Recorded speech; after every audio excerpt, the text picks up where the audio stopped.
Barroso deu seu voto sobre o aborto, a descriminalização do aborto, e deixou o tribunal. Já com a sua aposentadoria publicada, o último ato da sua presidência e da sua judicatura foi este. E o que isso significa e quais as consequências disso para o Supremo e para essa pauta tão importante? Eu sou Felipe Recondo, este é o Sem Precedentes. Se você quiser acompanhar esse trabalho, ter mais informações sobre o Supremo, nos acompanhe aqui, clique no sininho, se inscreva no canal e nos avalie positivamente na sua plataforma de podcast. Comigo aqui estão hoje Ana Laura Barbosa, Diego Werneck e Tomás Pereira.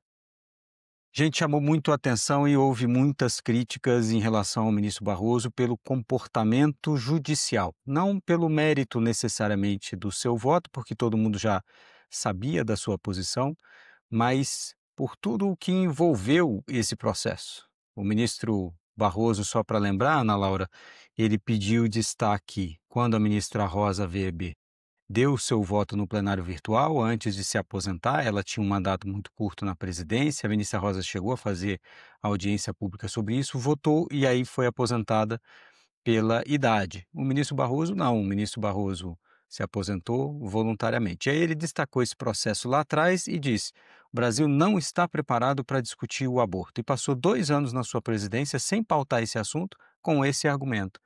E aí, quando ele vai se aposentar, ele libera esse julgamento. Parecia que o Brasil estava esperando só a aposentadoria do Barroso para estar, enfim, preparado para esse assunto. Mas, enfim, Ana Laura, eu queria te ouvir sobre as consequências disso e o que explica esse tipo de comportamento do ministro Luiz Roberto Barroso ao julgar esse processo no apagar das luzes. Olá, Felipe, Diego, Tomás. De fato, há muito a discutir a respeito desse voto, desses votos, na verdade, dessa liberação, tanto do aspecto procedimental quanto do aspecto, enfim, do conteúdo, mas não de fato do mérito, né? E eu acho que essa advertência é importante para começar esse debate, né?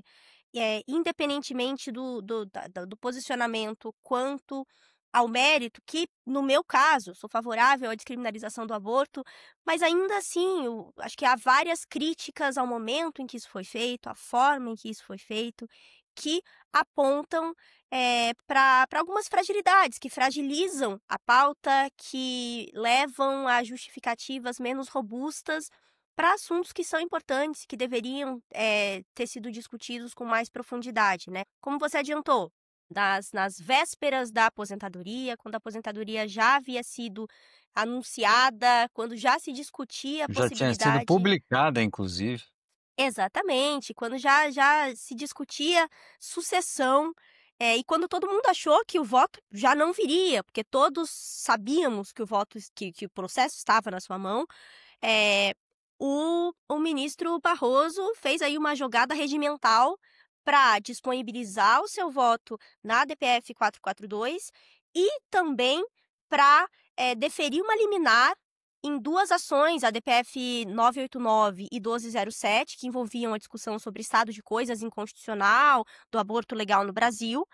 Eh, e, nesses 2 casos, né, demonstrou uma posição, favorável ao aborto. Claro, são ações diferentes, né, a DPF 442 envolvia o pedido de descriminalização do aborto até a 12ª semana de gestação, de modo geral, e as outras ADPFs 989 e 1207 envolviam a discussão sobre o estado de coisas inconstitucional do aborto legal no Brasil, que de fato é uma situação bastante sensível. Muitas mulheres não conseguem fazer o aborto legal, então é um problema muito sério que de fato precisa talvez de uma resposta do Supremo, talvez não necessariamente numa cautelar, né, e separar o posicionamento dele nas 2 ações, acho que é importante. Na DPF 442, o que a gente teve foi, um segundo voto. Primeiro voto foi da ministra Rosa, acompanhando a ministra Rosa, porém um voto bastante curto, que não,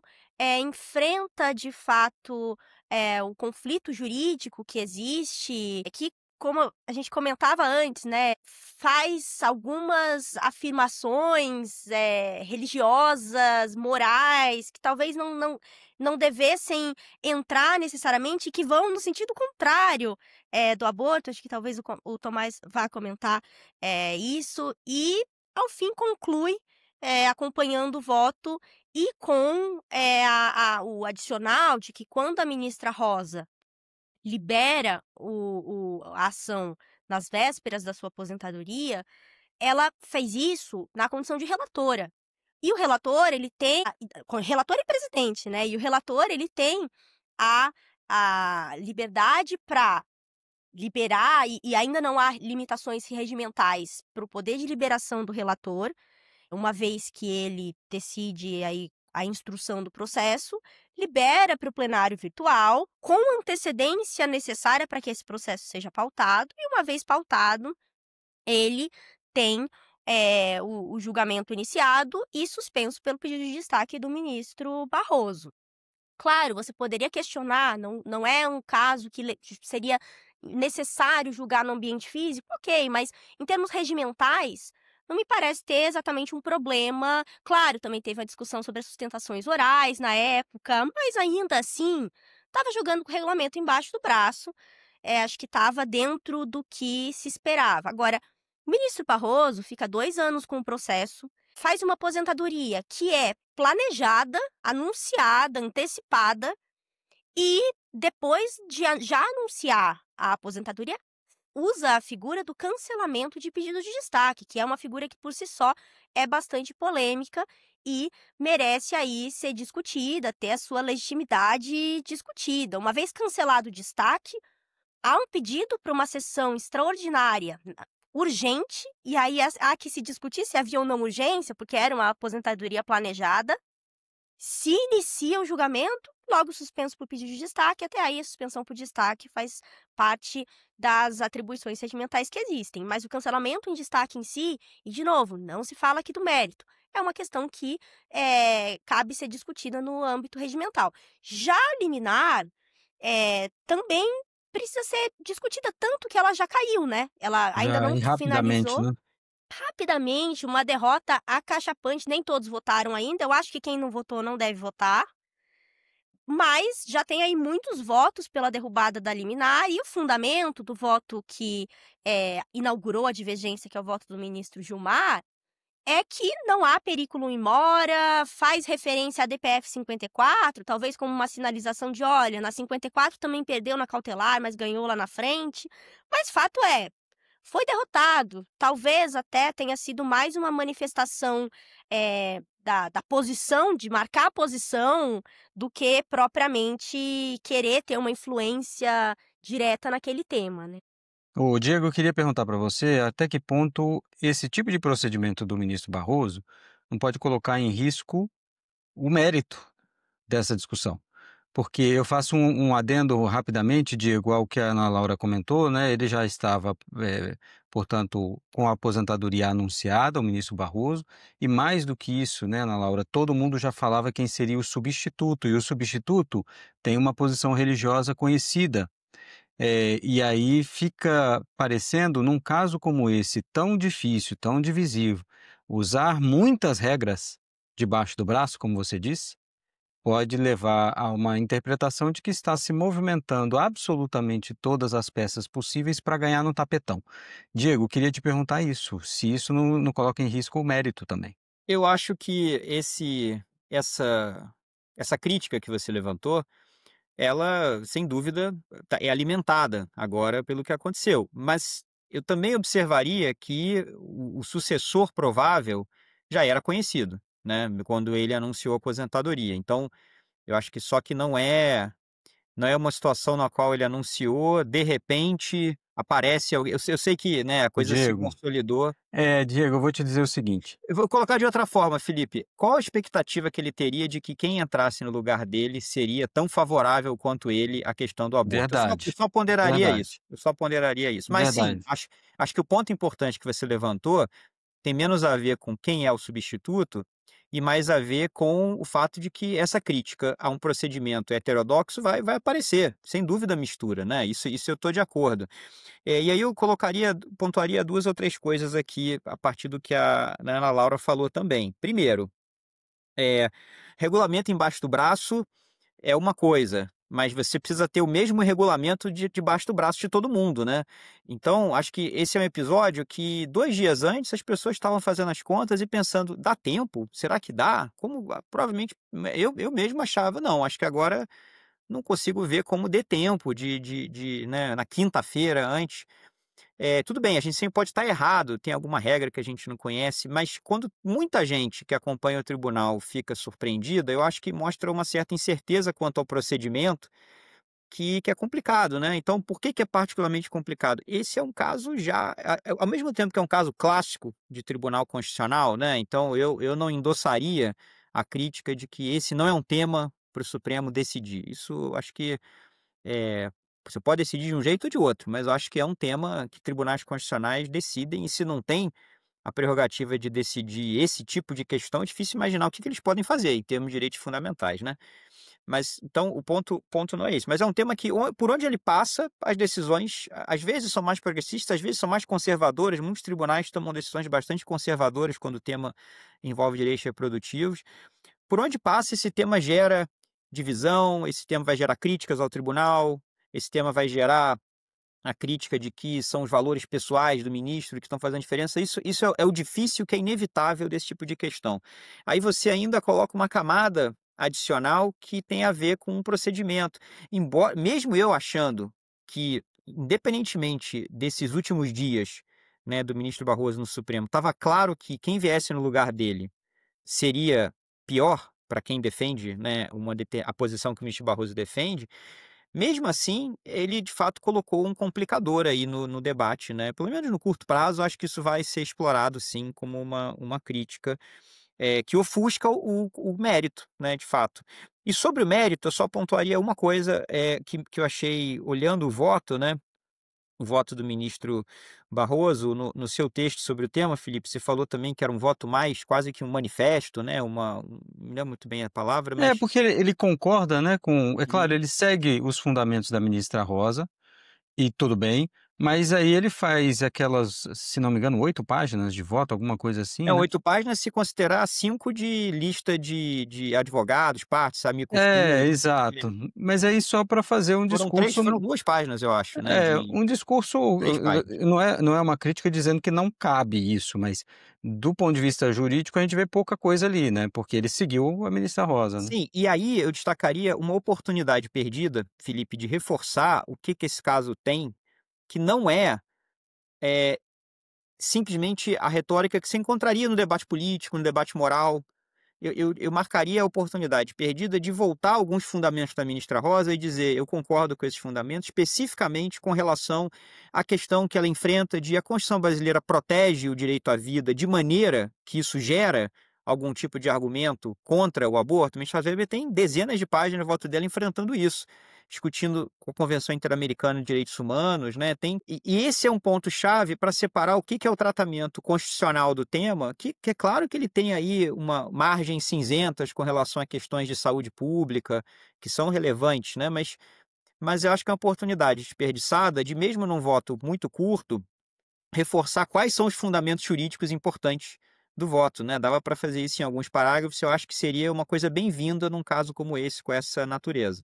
E me parece até, Diego, 2 anos com esse processo, e não foi capaz de produzir um voto que dialogasse com os fundamentos da ministra Rosa Weber, é como você disse, não só uma oportunidade perdida, mas um tempo perdido. Por mais que ele tenha usado esse tempo para falar do aborto, sempre que pudesse, o Brasil não está preparado, mas ele tentou construir na sociedade um certo clima de debate sobre esse assunto e não conseguiu. Mas nem isso eu acho que ele aproveitou, como você disse, essa oportunidade de reforçar e dar sustentação ainda maior para os argumentos da ministra Rosa.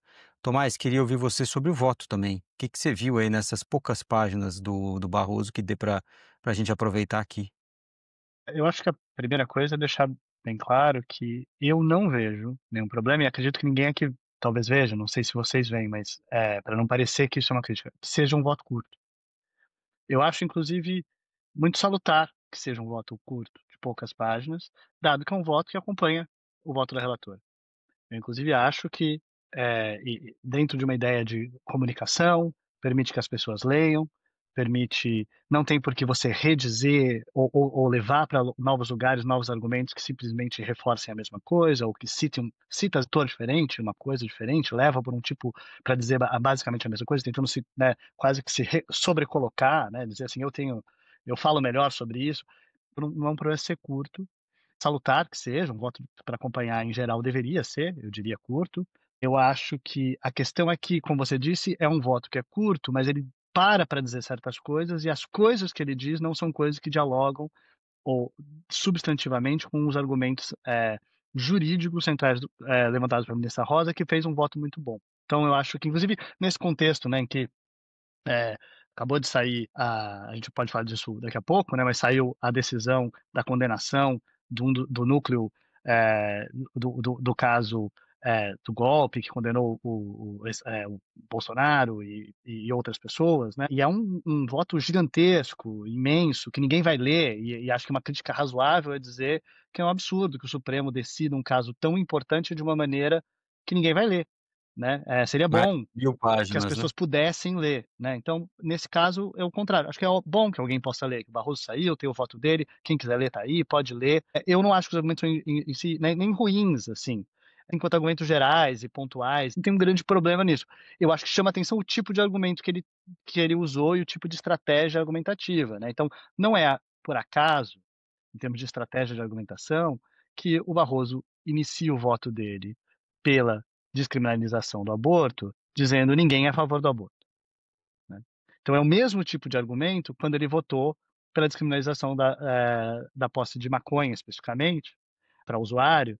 Ele fez questão de dizer que não estava descriminalizando, muita gente ficou discutindo se não estava descriminalizando, se deixava de ser um crime, como que não estava descriminalizando. Então ele tentou manter essa retórica para as pessoas e também teve momentos em que ele falou sobre como ele é contra a utilização de drogas, sobre como ele criou os filhos deles de uma maneira que eles já não usassem drogas. Então, assim, fazendo esse tipo de discurso, eu acho que, assim, de verdade, enquanto estratégia retórica para tentar dialogar e convencer as pessoas, não me parece que está convencendo ninguém que seja de fato contra esses casos, mas a estratégia dele, eu estou dizendo assim, chama atenção. Assim como ele tem um parágrafo inteiro em que ele fala sobre religião e sobre as pessoas têm todo o direito de suas crenças religiosas, mas ele não só diz que ele não usa isso para dizer, mas o Estado é laico. Chama atenção que não é isso. Ele chega um momento que ele fala assim, mas a regra de ouro que as religiões todas têm, talvez signifique que, na verdade, mesmo de acordo com essas religiões, a gente não deveria. Isso até pode ser verdade, eu acho que é um argumento pessoal, existencial, até religioso ou filosófico que a pessoa pode ter. Mas eu preferiria um voto que fala mais o Estado é laico, com todas as letras. E isso não vem ao caso aqui, né? Você estava falando disso um pouco antes, né, Ana Laura? A Ana Laura falou disso. Agora, sobre o procedimento, eu acho que a gente poderia separar dois tipos de coisa. Imagine que o ministro Barroso tivesse simplesmente, né, pedido destaque há 2 anos, né, quando a ministra Rosa se aposentou, ficado com esse caso e decidido votar na última semana do seu mandato. Não teria necessariamente um problema com isso. A gente poderia discutir por que demorou tanto, por que não demorou, mas eu acho que é diferente. Só para não misturar as duas coisas, não foi só isso que aconteceu. É o fato de que, de surpresa, cancela o destaque, coloca no plenário virtual, não avisa ninguém. Ele é o presidente, ele controla a pauta. Pede sessão Pede sessão extraordinária extraordinária. imediata. Parece uma coisa meio. Não fica nem claro. Será que é uma E coisa faz, ô será que é uma coisa Tomás, que ele não e ia faz voto fazer e daí ele curto. decidiu fazer porque ele estava saindo e daí teve pessoas reclamando? Como é que você vai fazer isso? Parece uma coisa meio. Como é que vai deixar para o Como é que você vai deixar? Messias? Parece um negócio que bagunçado, meio de improviso, e num contexto, como você disse, depois de 2 anos em que as pessoas perguntavam quando queria pautar e ele dizia o Brasil não está pronto. Se o ministro Barroso não tivesse passado 2 anos dizendo que o Brasil não estava pronto, então assim, e me incomoda, assim, e eu vou dizer assim, já me incomoda porque eu consigo imaginar uma das coisas que talvez o ministro Barroso dissesse pra gente, dissesse isso. Eu, inclusive, uma pessoa que sou a favor da descriminalização do aborto, em geral, enquanto política pública, e também do ponto de vista constitucional. Eu não tenho nenhuma dúvida de que é possível, em uma interpretação, e eu acho que a melhor interpretação da Constituição, por diversos motivos, proibiria a criminalização do aborto por diversos motivos, inclusive que estão no voto da ministra Rosa Weber, dentre outros lugares. Mas ele fala assim, mas você preferia que não tivesse um voto para descriminalizar o aborto? Você preferia que Não, assim, eu, pessoalmente, não, mas parece porque eu fico incomodado dessa ser a minha alternativa. A minha alternativa é ou um voto contra o aborto, que eu acho que seria um voto ruim, tanto nos seus efeitos quanto enquanto interpretação constitucional, ou eu aceitar um voto a favor do aborto nessas condições, né? No final, meio bagunçado, que na sua própria forma, na sua estratégia, abre críticas para eventualmente o voto que não tem a ver com isso. Então, assim, por que não? Mesmo que fosse o plenário virtual, isso poderia ter sido anunciado, acontecido, ter sido dito. A gente poderia já saber isso antes mesmo do discurso dele, ou ele poderia ter mencionado isso no discurso dele: estou saindo, dentre as minhas últimas medidas, alguns casos importantes, o plenário virtual.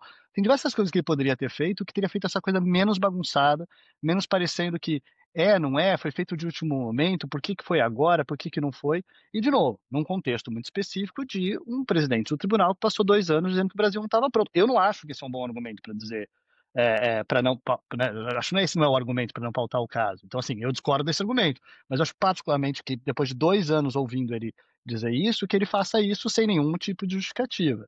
Então, assim, levanta questões do tipo, parece algo, e eu chamaria atenção para isso, porque a gente falou disso no último julgamento, sobre o mandato do ministro Barroso e o período dele à presidência, né? Como muitas coisas que eu acho que o ministro Barroso gostaria de ter feito, do ponto de vista das suas crenças constitucionais e do que ele esperava, talvez ele não tenha sido conseguido fazer porque ele encontrou o Brasil num momento adverso. Ele entrou no tribunal num momento e o Brasil e a política brasileira se moveu e se mobilizou de uma maneira que muitas coisas que pareciam possíveis em termos de avanços de políticas públicas, em termos de avanços de atuação do Supremo Tribunal em direitos fundamentais, se mostraram frustrados, né, ou por diversos, né, nesse contexto de governo Bolsonaro, de Covid, de polarização, de Lava Jato, todas essas coisas aconteceram. Então, o chama presta atenção que é alguém que está saindo, que está se aposentando, que está pensando talvez na sua biografia e que quer poder sair fazendo isso. Tá bom,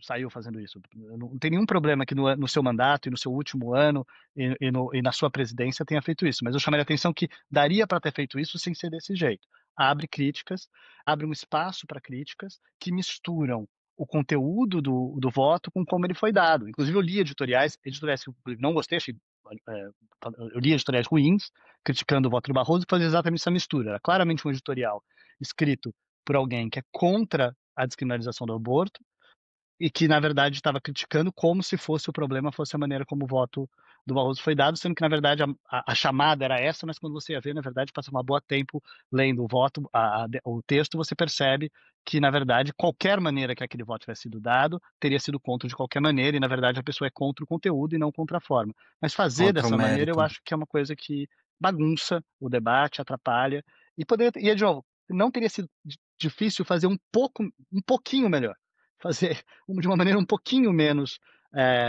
atabalhoada, né?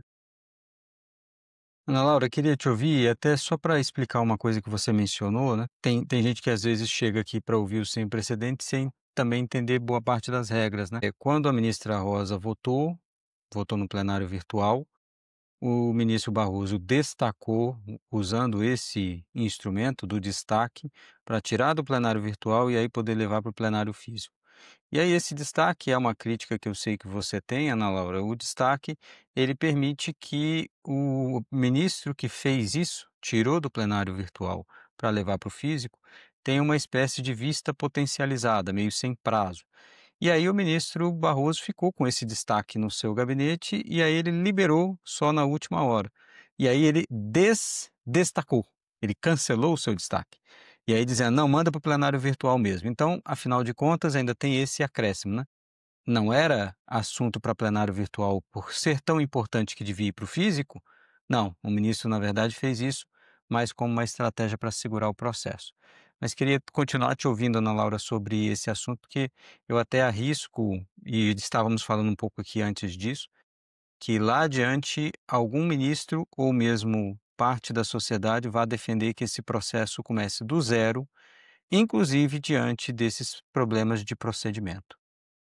Exatamente, Felipe. Eu concordando com o que o Tomás já tinha falado, eu acho que o maior problema desses desvios procedimentais ou desses malabarismos procedimentais é justamente que é um processo tão importante, cuja decisão de mérito é tão essencial para a sociedade, mas tem ficado vulnerável em razão dos procedimentos a que alguém lá na frente diga, olha, essa ferramenta aqui não existia, isso não poderia ter sido usado assim, por vários elementos que o próprio regimento interno traz, né?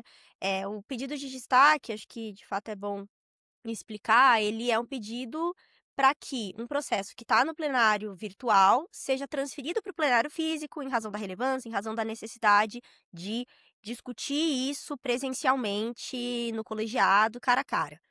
E ele é previsto no regimento interno e na resolução que regula o plenário virtual, e a previsão do pedido de destaque diz que qualquer ministro pode pedir destaque, uma vez que o destaque é solicitado, o relator deverá retirar de pauta e encaminhar para o colegiado pertinente, com publicação de nova pauta. E aí, houve lá uma discussão na época da aposentadoria do ministro Marco Aurélio, da revisão da vida toda, na qual o tribunal teve um entendimento que foi estabelecido no plenário, no qual entendeu-se que votos de ministros aposentados seriam preservados.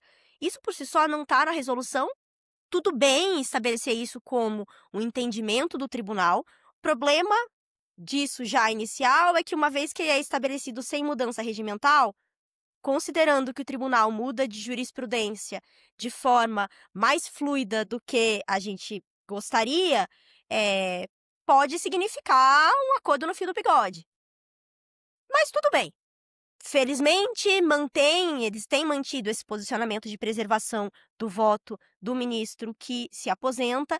E, claro, a resolução não prevê isso porque ela prevê que o destaque reinicia um processo. E se reinicia o processo com novas sustentações orais, com tudo de novo, não deveria se preservar um voto. Tudo bem, entendo que faz sentido preservar o voto do ministro que se aposenta, mas essa é uma primeira fragilidade. Aí tem uma segunda fragilidade que eu acho que é até maior, que diz respeito ao que foi feito nesse caso do voto do ministro Barroso, que é a combinação de duas coisas que eu acho que existe um ônus para justificar por que elas poderiam ser usadas nesse caso, né? A primeira é o cancelamento do destaque, e aí é importante dizer que o cancelamento de pedido de destaque, por mais que seja relativamente comum no tribunal, ele não tem previsão regimental e ele não tem previsão na resolução que disciplina o plenário virtual.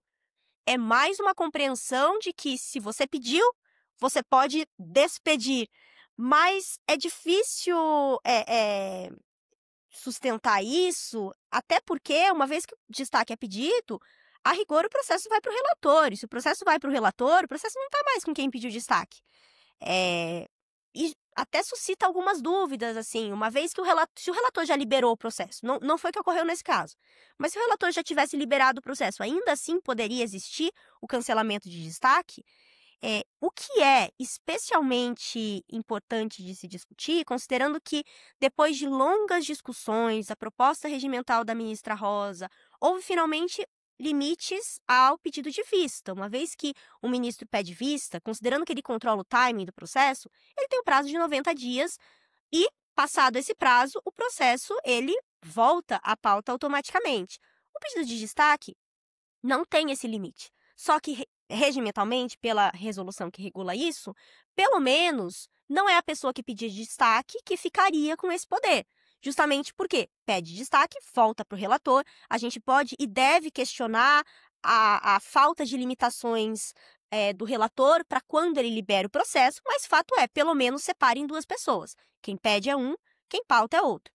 Agora, o cancelamento de destaque, ele acaba com isso. Justamente por isso que ele cria essa espécie de supervista. Porque se você pode cancelar o pedido de destaque, isso significa que você tem o poder de interromper um julgamento, ficar com o pedido de destaque na sua mão e depois cancelar e voltar no plenário virtual, independentemente de novo poder de pauta, porque a pauta é cronológica no ambiente virtual, e sem nenhuma limitação. Então, você limita o pedido de vista, mas a contrapartida, você dá um poder de supervista ilimitado, menos regulado, menos transparente sobre quando você usa. e que, de novo, não está no regimento interno. E aí fica a discussão de que alguém pode, lá na frente, falar, olha, isso aqui vinha sendo usado, mas ninguém nunca falou que poderia, então tem vários vícios, então vamos deixar para lá. Acho que seria péssimo perder esses 2 votos, sobretudo porque eu concordo com o mérito, mas eu acho que é uma vulnerabilidade. E aí tem uma segunda vulnerabilidade que também é procedimental, que diz respeito, você já tinha adiantado, a pedido de sessão extraordinária. A resolução, de fato, fala que qualquer um, enfim, pode se solicitar uma sessão extraordinária ao presidente. Na verdade, não é qualquer um. O relator pode solicitar, enfim, ele não era relator do caso, ele é quem solicitou destaque, mas ainda assim, né? Pode se solicitar uma sessão extraordinária ao presidente quando houver urgência. E aí, nesse caso, é difícil dizer que há urgência, considerando que ele já sabia que ia se aposentar, já estava com o processo há 2 anos. E eu acho que existia uma saída. Claro que talvez em 2023, o ministro Barroso não sabia que iria se aposentar depois da presidência. Eu acho que várias coisas aconteceram que tensionaram mais a relação. Uma coisa que poderia ter sido feita lá em 2023, quando a ministra Rosa votou, seria simplesmente ele acompanhar o voto dela. Não precisava ter juntado o voto. No plenário virtual dá para acompanhar o voto simplesmente apertando o botãozinho lá. E pedir destaque mesmo assim. E aí teria uma justificativa. Seria falar, olha, eu acompanhei o voto, mas eu acho que a partir de agora isso tem que estar no ambiente físico. E aí, o voto dele já estaria lá. Ele não precisaria ter feito tudo isso, toda essa heterodoxia que foi feita agora.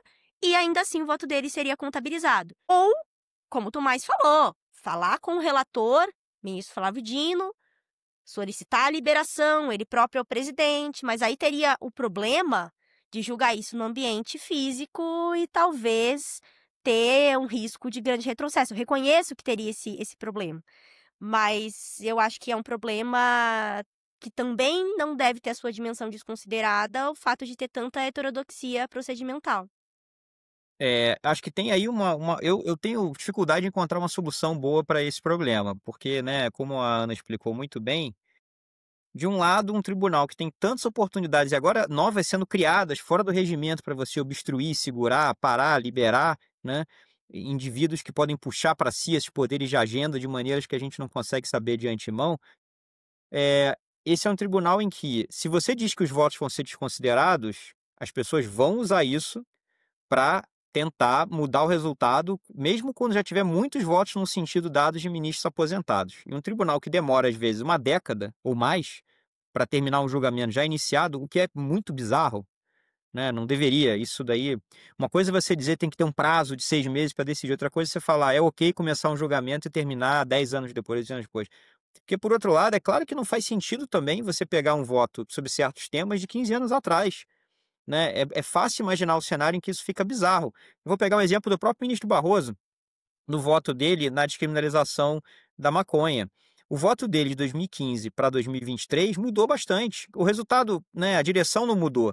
Mas o que ele colocou no voto, os argumentos que ele usou, o tom, em 2015 era um argumento de autonomia individual, né, que dava ali um direito forte a você dizer que tudo que você faz que só te prejudica não pode ser proibido pelo Estado de qualquer maneira. Em 2023 era outra coisa, né? O tribunal mudou, o Brasil mudou, e aí foi um voto sobre, né? Olha, tem que pensar na desigualdade na aplicação, tem que pensar em saúde pública, tem que pensar como que isso está sendo usado para desigualar, né, pessoas em situação vulnerável. Então, o próprio ministro Barroso, 8 anos depois, deu um voto diferente, com argumentos muito diferentes do que tinha dado em 2015. Acho isso natural. Então a gente fica meio que travado nessas duas coisas, né? Se Ô, você... Diego, Sim, desculpe, mas até que ponto é legítimo se segurar, se demorar com o processo para pensar num melhor momento institucional? Porque você falou, né, é inadmissível passar um julgamento 10 sim. anos e tal. Mas até que ponto é aceitável o Supremo poder dizer o seguinte: a gente não se sente hoje preparado, confortável, institucionalmente empoderado para tomar uma decisão como Por essa? isso eu acho que em algum momento, né, deveria ter um prazo. Como eu falei, não acho que é um prazo de 6 meses, mas eu acho que não deveria poder um julgamento ficar em aberto por ação individual de ministros que muitas vezes estão preocupados, vamos dizer que com frequência estão preocupados com o resultado, não em dar o seu voto, mas que o resultado final seja alinhado com o seu voto, que eles possam fazer isso livremente, né. E veja, o prazo já está aparecendo, o prazo apareceu no prazo de vista, né. Então não estamos dizendo aqui nada que o próprio tribunal já não tenha reconhecido e feito em alguns casos como de pedido de vista. É que a gente tem que ir pensando na soma, talvez, desses pequenos mecanismos que torne muito improvável que um julgamento comece e leve 10 anos pela ação desses componentes individuais para chegar aí um outro Brasil, uma outra geração, né. E eu acho que esse debate se confunde muitas vezes, porque todo mundo escolhe o seu caso de estimação e vai dizer: "Ah, mas nesse caso aqui, o ministro esperou 8 anos e fez muito bem, porque aí ganhou". Certo, eu também tenho os meus casos de estimação nesse sentido, mas o outro lado vai ter também. Então, isso não pode ser base para gerar um procedimento que faz as pessoas aceitarem que perderam, né. Então, essa é uma situação muito delicada. Eu acho que se não tiver uma soma de prazos que impeça esse tipo de estratégia, que impeça a necessidade de desconsiderar os votos, o cenário nem vai se colocar, e com isso também elimina essa estratégia extrema que aparece, eu acho que o tribunal vai Acho que ficar o nesse grande atoleiro por gargalo muito tempo. continua sendo a pauta do plenário físico, né. Eu acho que é disso que a gente está falando. Então, o Diego falou sobre como isso é algo que acontecia muito com pedidos de vista, que eram pedidos a perder de vista, como o Supremo melhorou em relação a isso, com o plenário virtual, com a criação de prazos, com o plenário virtual às vezes permitindo inclusive a devolução automática, várias coisas desse tipo foram acontecendo. O gargalo do plenário físico continua sendo o Supremo só se reúne 2 vezes por semana no plenário físico, quarta e quinta, nem toda semana, às vezes tem feriado, às vezes é recesso, não são tantas semanas assim por ano, são muitos casos prontos ou liberados. Isso sempre coloca aí uma discricionariedade que não tem jeito de você regular mesmo, que é alguns vão ser pautados, outros não, que dá um grande poder ao presidente. Então, uma peculiaridade desse caso, que na hora descreveu, porque eu acho que é importante lembrar, é quando o ministro Barroso pede o destaque do plenário virtual, levaria esse caso para o plenário físico, a gente já sabia que ele era o presidente. E ele sendo o presidente, ele controlaria a pauta do plenário físico, porque é o presidente que decide o que vai ser pautado ou não. Então, a verdade é que esse caso poderia, caso o ministro Barroso quisesse, ter sido pautado a qualquer momento nesses 2 anos, né. E não foi. E porque ele não quis, porque ele não decidiu. E até por isso que ele estava dando os discursos que a gente falou aqui, por isso que ele passou 2 anos explicando por que que ele não pautava. Não foi só porque ele pediu o destaque. Exatamente, Foi exatamente. porque ele pediu destaque e ele, enquanto presidente, poderia ter pautado a qualquer momento. Inclusive, poderia ter acontecido exatamente isso. Ele poderia ter convocado a audiência no plenário presencial, colocado isso na agenda do tribunal, ele era o presidente, ter dado o voto dele presencialmente e, eventualmente, alguém tivesse pedido vista. E daí talvez o próximo presidente, como isso Fachin, não pautaria isso imediatamente, mesmo a vista tendo sido devolvida. Isso não faria com que o julgamento necessariamente corresse mais rápido, teria sido menos bagunçado. Inclusive teria permitido com que, já que ele pediu destaque para julgar no plenário físico, de fato tivesse sido voto dado no plenário físico. Criaria inclusive menos questões com uma eventual proposta, como você disse, que a gente não sabe. Eu acho difícil, eu gostaria de acreditar que é difícil acontecer hoje, em respeito especialmente à ministra Rosa Weber, né? A ministra Rosa Weber deu esse voto e dentro de um entendimento, que era um entendimento da época da saída do ministro Marco Aurélio, de que quando o voto é dado pelo ministro no plenário virtual e o destaque é pedido, o voto é preservado. Até para evitar um outro tipo de comportamento estratégico que seria nocivo, que é um ministro dar um voto no plenário virtual com o qual eu discordo, eu já sei que ele vai sair, porque afinal de contas é só olhar no calendário, eu peço destaque exatamente para desconsiderar o voto do meu colega. Seria um comportamento estratégico muito ruim, que eu não teria como controlar se a regra fosse simplesmente essa. Né? Então, toda vez que, nos últimos meses, eu vou olhando ali os meus colegas que estão para sair e vou pedindo destaque daqueles que eu discordo, pensando, vou descartar esse voto, vou descartar esse voto, vou descartar esse voto. É o que eu poderia fazer, ou pelo menos naqueles que o ministro se importasse muito com o resultado. Então, é muito ruim, abrir essa possibilidade de comportamento estratégico é ruim. Eu diria que se o ministro Barroso tivesse dado o voto dele, esse voto mesmo, no plenário presencial, e daí depois alguém tivesse pedido vista, por exemplo, e daí o caso não teria voltado imediatamente, como eu disse, daí ficaria quem ia decidir quando que ele volta ou não volta, ia ser o ministro Fachin poderia talvez pautar logo que o prazo acabasse ou não, a gente não saberia se isso ia acontecer, poderia se alongar por vários anos, não sei o que, e a gente não quereria, o voto da ministra Rosa Weber, inclusive, já teria uma decisão preservando-o, imagino, porque ao iniciar essa votação presencial, já decidiriam, antes de tudo, preservar o voto dela, e daí seria dado o voto do ministro Barroso no plenário físico, então não teria nenhuma discussão sobre preservação, e continuaria-se o processo. Eu chamaria atenção para isso, seria uma estratégia que não teria permitido essa questão, teria sido dado com mais previsibilidade, e estaria mais dentro da lógica, e não teria necessariamente significado que o caso ia ser decidido imediatamente nessa semana, nesses meses, nesse momento, porque se alguém pedindo vista, como provavelmente teria pedido, da mesma maneira que o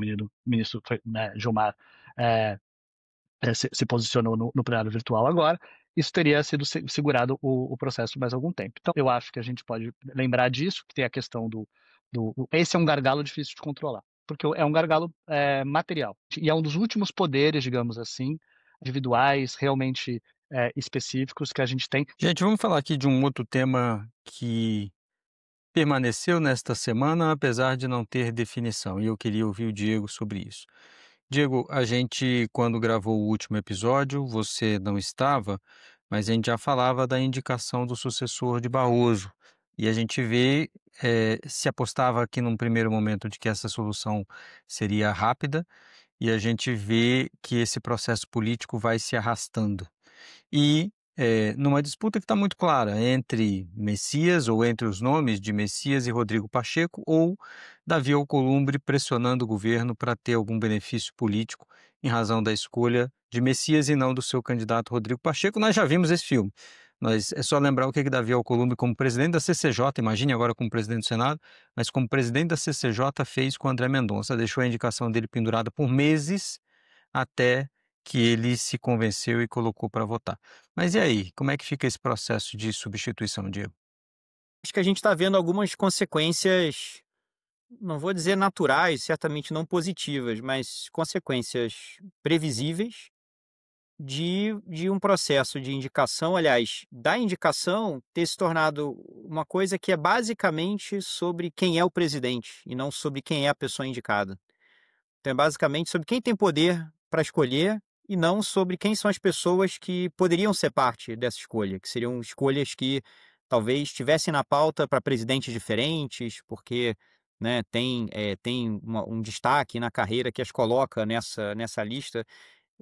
As indicações já foram em parte assim no Brasil, né? Pessoas que estão circulando há muito tempo porque atingiram um certo nível que seu nome se impõe como uma opção. A partir do momento que a escolha bruta, não que a proximidade com o presidente tenha sido irrelevante em outras indicações de modo algum, mas eu acho que tinha esses dois fatores aí que andavam mais juntos. A partir do momento que a indicação, né, ela é o poder bruto de indicar quem eu acho que é mais, ou seja, é porque eu quero, é porque eu sou o presidente e é porque né, essa pessoa eu acho que, na minha visão, é a pessoa certa para estar lá e ponto. Você abre espaço para outros atores com poder para interferir nisso se sentirem mais, eu acho, legitimados a também descerem para o play e tá falando do mesmo jeito, que é, não, peraí, se essa pessoa que você quer, eu quero outra pessoa. A O que é disputa não é mais de nome, mas de poder, né? Só de poder. Exatamente, uma disputa de poder, é isso, né? Não é sobre. Acho que, novamente, não quero aqui, de modo algum, ser ingênuo. Isso sempre foi sobre poder. É uma vaga para o Supremo Tribunal Federal, indicada pelo presidente e aprovada pelo Senado. Mas era uma disputa sobre poder que tinha alguns limites, que não eram sempre decisivos, eram porosos, mas havia alguma coisa, né, ali da comunidade jurídica gerando nomes que deveriam ser considerados, que eu acho que limitavam um pouco isso como uma disputa de poder bruta, como se fosse uma disputa para ministério, alguma outra coisa assim. E agora eu acho que há uma desdiferenciação um pouco do que é a natureza dessa indicação. Então, acho que vira, sim, uma disputa de poder, e o exemplo que a gente já viu péssimo, né, dos Estados Unidos é um exemplo preocupante, né? Um exemplo em que, no passado, a disputa de poder no sistema bipartidário levou a uma situação em que o presidente do Senado, Mitch McConnell, simplesmente há quase um ano antes do fim do mandato do Obama, disse, olha, abriu uma vaga, mas você não vai ter chance de indicar, a gente não vai... Não é que a gente vai rejeitar eles podem, claro. A gente não vai marcar a sua sabatina, a gente não vai dar alguma chance da pessoa que você indicou ser considerado. E aí o Merrick Garland, que foi indicado pelo Obama, o nome dele ficou lá boiando e nunca teve consideração. Isso é o que acontece quando você tem uma disputa bruta de poder. Então, me preocupa esse movimento também, né? Se é que esse movimento está acontecendo mesmo. De um lado, eu acho ruim que vire uma coisa que é sobre quem o presidente quer e ponto, né? De outro, eu acho também ruim que vire, já que é isso, agora então é sobre quem o presidente do Senado quer. Como também acho ruim que seja sobre quem os ministros do Supremo querem, que é uma outra deturpação mais recente também do nosso sistema, né? Que os ministros tenham candidatos e ficam trabalhando publicamente, né? Vamos dizer que fora dos holofotes sempre aconteceu de algum jeito ou outro, mas que publicamente se normalize que eles têm também os nomes que eles querem. Maravilha, gente. A gente encerra por aqui. Voltamos semana que vem, talvez aí sim com um novo ministro indicado. Talvez a gente fique todo final de Sem Precedentes dizendo isso. Quando sair o nome do próximo ministro, a gente volta aqui para ir discutir isso novamente. Queria agradecer ao Tomás, Diego, Ana Laura. Lembrar de novo você, se você quiser acompanhar o Sem Precedentes, clica aqui no sininho, se inscreva no canal. E lembrar, o Sem Precedentes é produzido pela Zarabatana Studios. Obrigado, gente, e até semana que vem.